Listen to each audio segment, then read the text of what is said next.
Okay, well, I suppose happy birthday to the chief is a Yes, good way to start. Um, yes. it's very impressive anniversary, 100 years. Yeah, I can't think of many motorcycles with that sort of lineage. Yeah.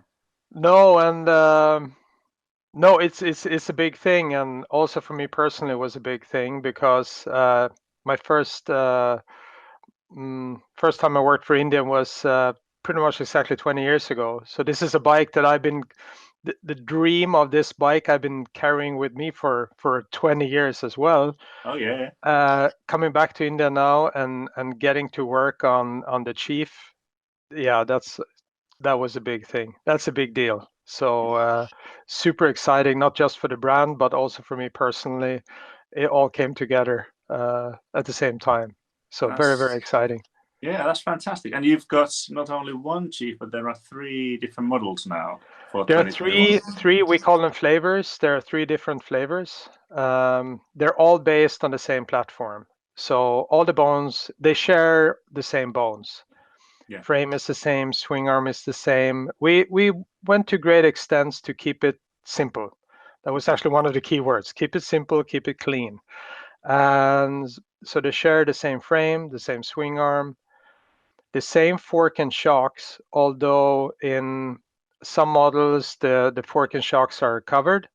Yeah. In other, they're stripped down. But even the settings are the same because all three bikes, they all need to be able to carry a passenger. They need to be carry accessory bags and a windscreen. So we said let's just keep it simple. Also on the settings, we just Okay, we so make one you can setting work for mix all. and match between the bikes then, because you have the cheap dark horse, which is the most basic, if you like. Yeah, Then there's the bobber with the bigger tires and the higher handlebars, yeah, and then there's the super what's the cheap. Super Chief Limited, yes, Yes, which is a bit of a touring model, yeah, but you can mix and match those bits, yeah. can you? It Okay. was also again to keep the simplicity and the other thing that is important with all these bikes is like the common thread is really customizing.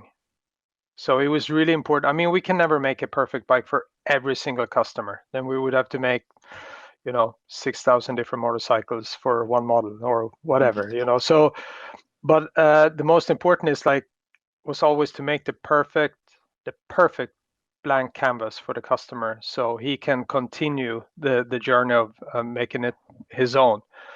And to set it up, we created these three flavors. Uh, and because we're motorcycle nuts, all of us, and we all, I mean, me and the rest of the design team, we were all born in the whole customizing scene, barbers and choppers, and me too here in Scandinavia. I mean, it's huge, right? The whole chopper and barber scene. It's old.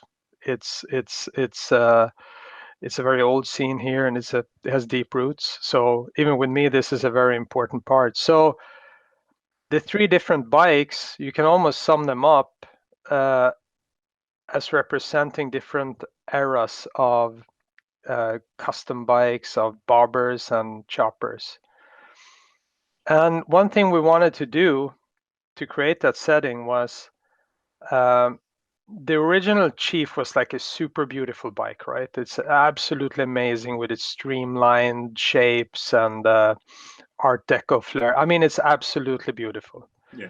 Um, but there was a long span that almost fell in a bit of a shadow because of that beautiful Chief, and that's what a lot of people made out of the Chief, especially in those years up till the rebirth of the brand.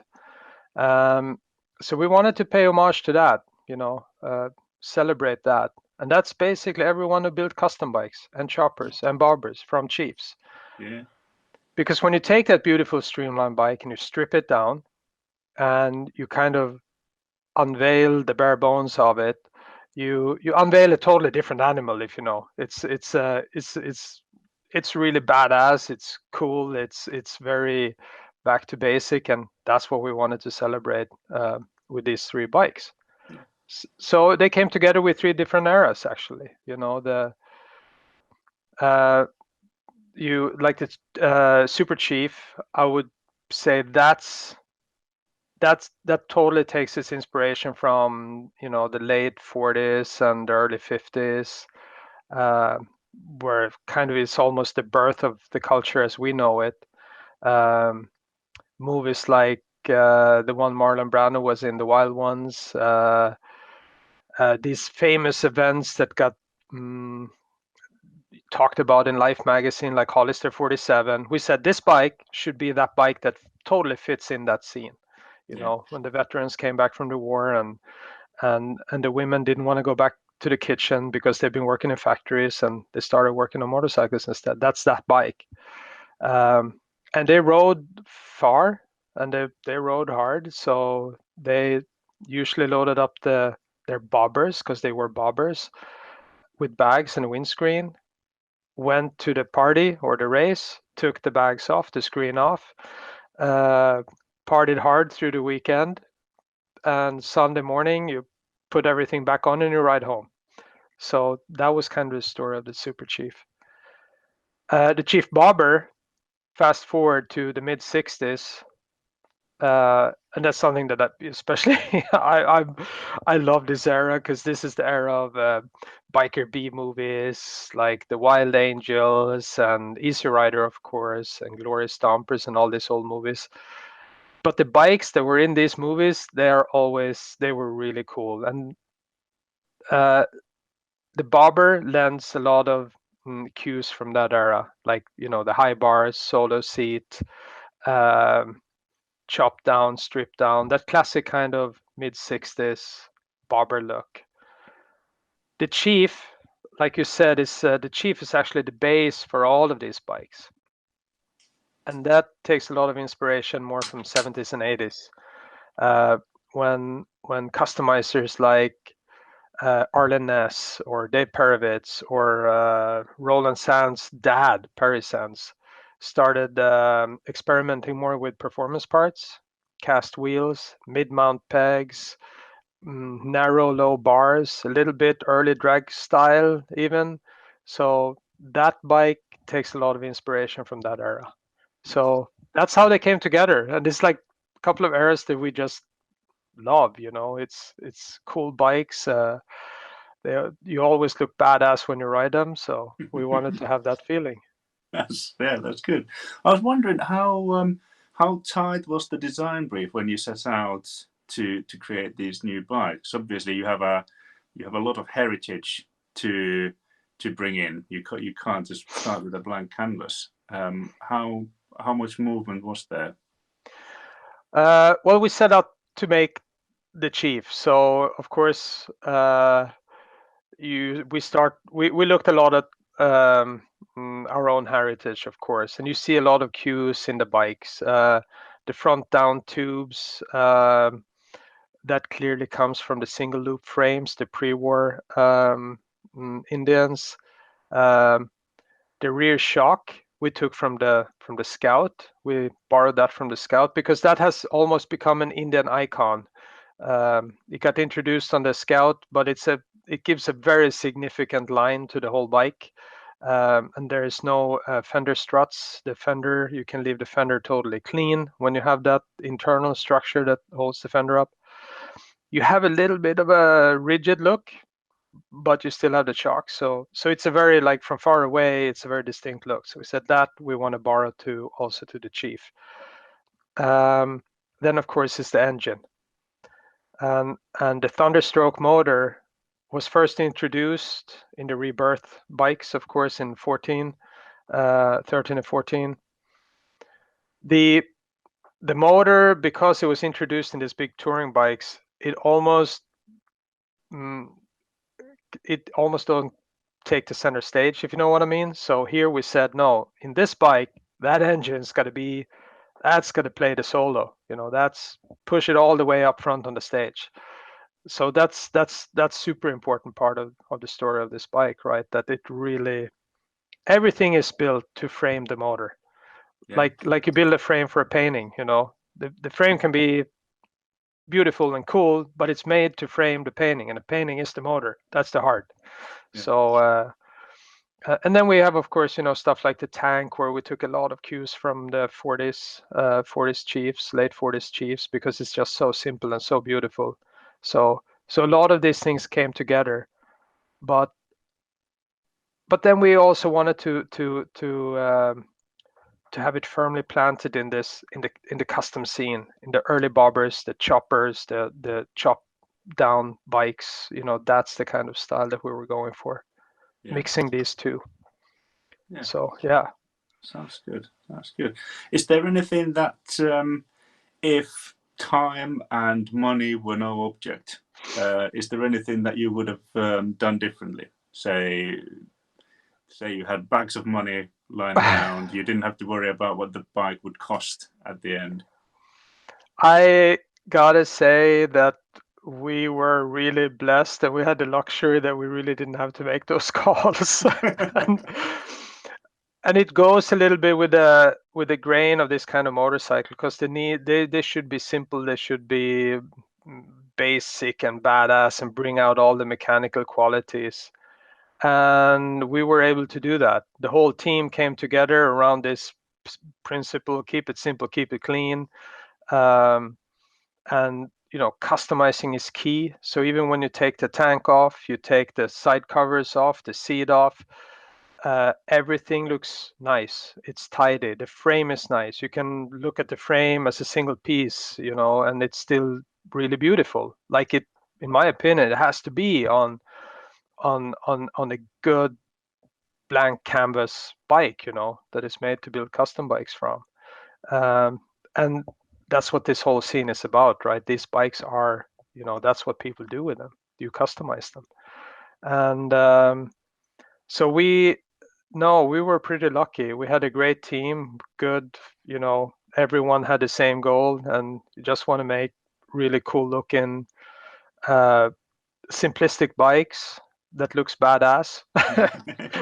They should look badass when they sit alone, and they should look badass when you ride them. So That's yeah, actually a that's what good we went point. for. That's it's a lot of it is about the attitude, but where's the uh, when you work on the bike, you have to make sure that obviously the bike has the performance, that it has the looks, that it has Yeah. the handling dynamics.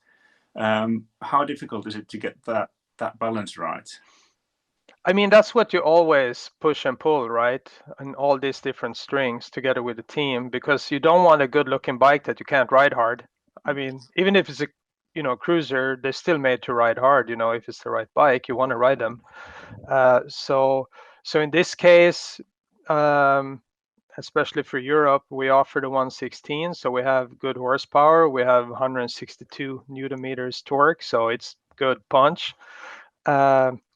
But for example, we made sure that we fit it with Pirelli tires, because you also want to be, that you can ride it hard and you can corner the bike, right?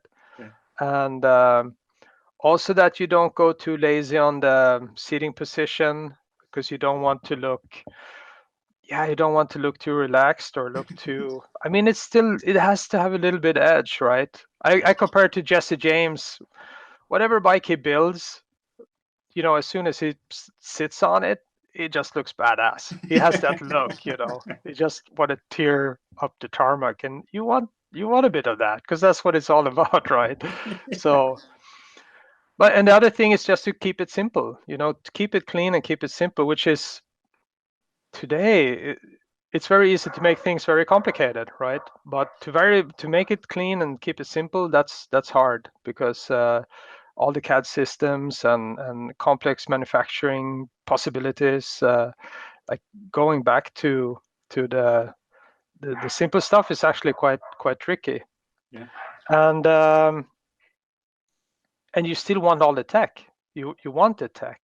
You, like, our Speedo is a perfect, or that's a perfect example. It's touchscreen, 4-inch, small, can do everything that the big 7-inch can do, but it's just small, tight package, and looks great on this kind of bike. My dog is really barking. Can we pause for a sec? Yeah, I think he's going to set off my dog in a minute. It is a unique kind of bike to achieve for many reasons. But one of the things that I was wondering is because there's been a couple of recent entries into the market, like the BMW's R18, very different take, but a new entry. Honda's got their new, again, very different. The big Rebel that Yeah. they brought out this year. Bikes like that, do they give you inspiration? Do they make you think, oh, I should be doing something different? Do they, or do you just ignore them and carry on with your own work?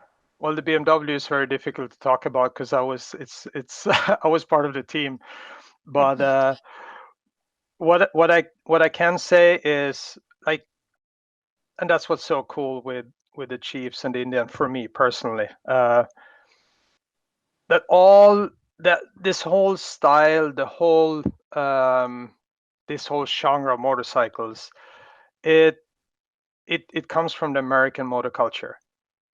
That's where it was born. That's where it got developed. It was in the streets of California. It was in the back streets of New York. With guys. Even now with Cox and Paul Cox and Indian Larry. And when you look back in the days, the GI, the vets that stripped and bobbed the motorcycles all through the 60s. This is a very, very American motor culture that spread over the world, right? Yeah. It did, and even here where I grew up, of course, in Sweden, it's very heavy bobbers and choppers and hot rods and V8s, and we really embrace that part of the culture. So now being able to work on this bike, I mean, this is a bike that was part of that culture. They were there, and there were Ed Kretz in the 13 Rebels. He rode these bikes. He rode them to Hollister, and that goes a long way in my book. That's very, very inspirational to me. Yeah. And because they were, I don't know. Of course, you always have this. You romanticize it, right? But they were the real rebels back then. It was really cool. And in Europe, it was a different thing. We had cafe racer culture. We had rockers, but bobbers and choppers. That's the core of the American motor culture. So to be working on these bikes is, of course, as a dream come true, right? It's legit. It's the real shit. Yeah. Yeah. So yeah, that's cool. That is cool. One thing that I was wondering is the original bike. The first Chief. The color of that bike is it's very famous, but it's also very very striking. I was wondering if you're tempted to use that in the new models. We of course still have the Indian red, like that original formula. And when Indian was relaunched, that was an important part of the story. We were very tempted. We looked at it too, but there was something that it was almost too. I don't know. It so belongs on those original bikes. It's so, at least for me, it's so connected to the balanced fenders, and for these bikes, because they're bobbed, they're chopped down, they're cut down. It was like it didn't really feel right, and that's why we didn't do it. To be honest, we said that is a holy color.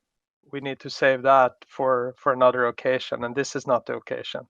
Okay. So here we kept it more on the dark side, on the simpler side, and a little bit more sinister. Yeah. Yeah, simple, back to basic, like custom bike builders of the different eras, how they would paint the bikes. Yeah. Yeah. Oh, So that's yeah. So I look forward to seeing what the next step is, where you do bring that color in. That's My fair lips enough. are sealed. I won't press you with that. I think on that we can finish. Thank you very much for your time, Ola. That's Cool. This was much appreciated. fantastic. Thank you for inviting me and wanting to chat about these bikes. It's Yeah. super fun. No, Great stuff. they're cool looking bikes. I'm curious to see them in the flesh. And ride them. Yeah, absolutely. Absolutely. Yeah. That's where it all comes together. Yeah. That's Cool. it. That's it. Fantastic. No, Sorry but about my dog. He was a bit happy, but no I hope problem. it It's didn't just destroy too much. luck of the draw. My dog happened to be quiet today. Yeah. Yeah. No, Ozzy is good, but when there's a visitor, then he goes bonkers. Oh And yeah, yeah. yeah. So My dog anyway. is just the same. She's already barked the window cleaner, the postman, the guy who went past in a van a bit too slow. All right. All right. Cool. Well, thank you very much. This was great. Yeah, Good yeah. talk. Thank you very much for your time. Tricky questions. No, Tricky it's questions, but all it's it's all good. interesting stuff. That's why we asked them. Cool. Cool. Fantastic.